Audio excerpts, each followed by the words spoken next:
That's Dan Duquette talking about the deals, and now time for our bloggers. Brittany Ghiroli from MLB.com and Roch Kubatko from MassSports.com. Let's talk a little bit about Alejandro Diaz. You surprised the Orioles made the deal for him? Not surprised, Tom. I think when you look at it right now, they've really been able to balance out their lineup a little bit better. They felt like adding two guys who have really exceeded and hit well right-handed pitching, that they can certainly make this club a little bit more balanced. Now, Diaz, we were told, missed his initial flight this morning, but he is going to be here. They just optioned TJ McFarland. I think a lot of the rush was the fact that he's 3 for 9 with 2 home runs off Twin starter Ricky Nolasco. I'm not sure if they chartered a plane or what, but they made sure that he was here today. He really hits Twins pitching well, but Nolasco obviously in particular. How do you miss your flight? That's what we were debating. He's probably not used to going through security, the whole I got to check a bag, what? But he will be here. And as Brittany said, I mean, there is balance.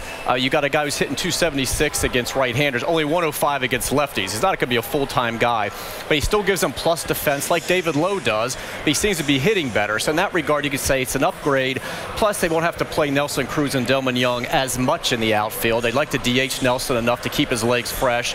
Delman, even though he's swinging the bat so well, he's so valuable as a pinch hitter. It gives them that other option. He doesn't have to start as much. So, and also the guys they gave up here, Chalice and Blackmar, the 2 minor league pitchers, weren't highly rated in the system. I believe Chalice actually moved up from Frederick to Norfolk, made a couple appearances for the Ties just to fill out their pitching staff.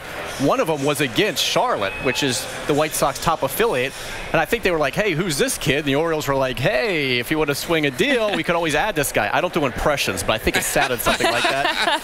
So that deal worked out well. But again, it's one of these, it's a good move. It gives them another bat from the left side, which is what Dan Duquette's been looking for. And the speed as well. No one's mentioning if he basically would lead the team in steals right now for the Orioles. I mean, he's a very good base runner. It'll be interesting to see, do you bring up Quentin Berry now, who's done very well in Norfolk, because now you have the speed. Now you have the guy who can run, and they feel like Diaz has more of an offensive threat than David Lowe. So do you have the need for another speedy outfield type guy? I think a lot of it's going to depend on Steve Pearce, whether they have him available or not. And even when he was healthy, he was playing so much first base with Manny out that it was really a case of Steve Pearce isn't an outfielder for this club right now. Also, Diaz is under team control through next season, so this isn't a rental. You've got him one more arbitration year, and then he can become a free agent in 2016. And Diaz with 15 stolen bases, 77 for the career, 15 stolen bases for this season. Now, the Orioles also get infielder Kelly Johnson. Roch, your thoughts on adding to the infield? Yeah, as I wrote this morning in the blog, I don't know if you've heard, I have a blog. I don't see how anybody could slam this deal, honestly, because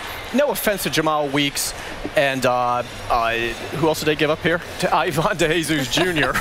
And again, I say no offense, which means I'm going to offend them. But honestly, they weren't in the team's plans. They weren't coming up in September. They weren't going to be on the taxi squad. They weren't going to be on the team next year. They weren't going to be in the organization probably. So in this regard, you go ahead and lose these 2 guys in exchange for someone, Johnson, who plays third, plays second, plays first, can play the outfield, another left-handed bat, a guy who's played now for every team in the division. And believe me, Buck keeps track of this, the fact that, okay, he's familiar with these other teams and these other ballparks they're going to be playing in.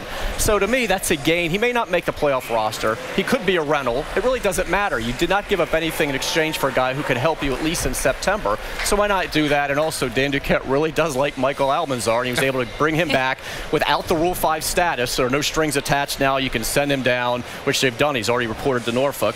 And then take another look at him in spring training. They're intrigued by his power, and he's a guy, corner infield type. They'll take another look at him without the pressure of we got to keep this guy on the roster all year. Yeah, and you did mention he's a veteran guy, very well-traveled. I mean, maybe playing for the Orioles was on his bucket list. He played everywhere else in the American League East, so it's kind of interesting. I'm sure he knows a lot of guys in that clubhouse. He's certainly been in the other dugout before, so he's definitely a boost for this club, the way they're constructed. Adding 2 of those bats now should make the Orioles a little bit less susceptible to right-handed pitching. They should be much better in that regard, and I know that was something they were trying to work on, was balancing this lineup, making sure that they don't have a lineup that's heavily stacked with guys who really struggled against righties. Right now, the depth in that system is huge. Both of those guys could be on the postseason roster, which is big for the Orioles as well. Right. It helps to have this expanded roster now, because otherwise, I don't know how you'd make room. When Steve Pearce comes back, I mean, Chris Davis playing third again regularly. Now, does that mean Kelly Johnson's going to go ahead and get some starts at second? Because it's been Jonathan Scope nonstop.